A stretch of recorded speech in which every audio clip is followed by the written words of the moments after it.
আপনাদের মোবাইলের মধ্যে কি আপনারা না চাইতেও প্লে স্টোর থেকে অটোমেটিক অ্যাপ ইনস্টল এবং আপডেট হয়ে যাচ্ছে এবং আপনারা চাইছেন যে এটাকে পুরোপুরি আপনাদের মোবাইল থেকে বন্ধ করতে?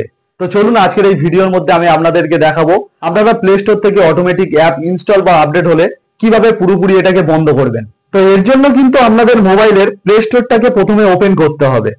তো প্লে স্টোরটা এখানে আমার ওপেন হয়ে গেছে এবং উপরের দিকে দেখবেন আপনাদের প্রোফাইলের যে লোগোটি রয়েছে এখানে কিন্তু আপনাদেরকে ক্লিক করতে হবে। তো এখানে ক্লিক করার পর আপনারা যদি একটু নিচের দিকে আসেন তো এখানে একটি অপশন পেয়ে যাবেন সেটিংস বলে। তো এই সেটিংসে কিন্তু আপনাদেরকে ক্লিক করতে হবে।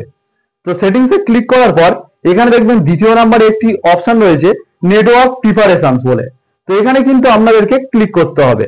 তো এখানে ক্লিক করার সঙ্গে সঙ্গে এখানে একটি অপশন চলে এসেছে দেখুন অ্যাপ ডাউনলোড প্রিফারেন্স বলে। তো এখানে দেখুন আমরা যদি ক্লিক করি এখানে তিনটে অপশন চলে আসছে, একটা হলো ওভার এনি নেটওয়ার্ক, একটা হলো ওভার ওয়াইফাই অনলি, আর একটা হলো আস্ক মি এভরি টাইম। তো এখানে যদি আপনাদের অ্যাপটা অটোমেটিক ইনস্টল হয়ে যাচ্ছে সব সময়, তো এখানে কিন্তু আপনারা আস্ক মি এভরি টাইম এটাকে ক্লিক করে ওকে করে দেবেন।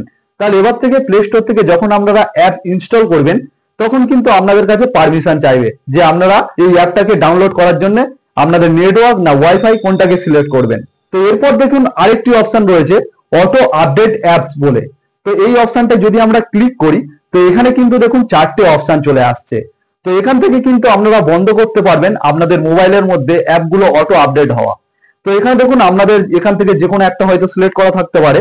তো এখান থেকে কিন্তু আপনারা ডোন্ট অটো আপডেট অ্যাপ বলে যে অপশনটি রয়েছে এখানে কিন্তু আপনাদেরকে ক্লিক করতে হবে বা এই অপশনটাকে কিন্তু আপনাদেরকে সিলেক্ট করে রাখতে হবে।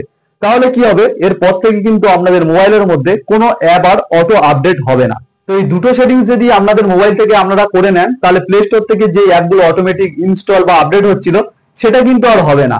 তো কেমন লাগলো আজকের ভিডিওটি যদি হেল্পফুল হয় অবশ্যই একটি লাইক করে দেবেন আর এরকম ভিডিও পেতে আমার চ্যানেলটিকে সাবস্ক্রাইব করে রাখবেন।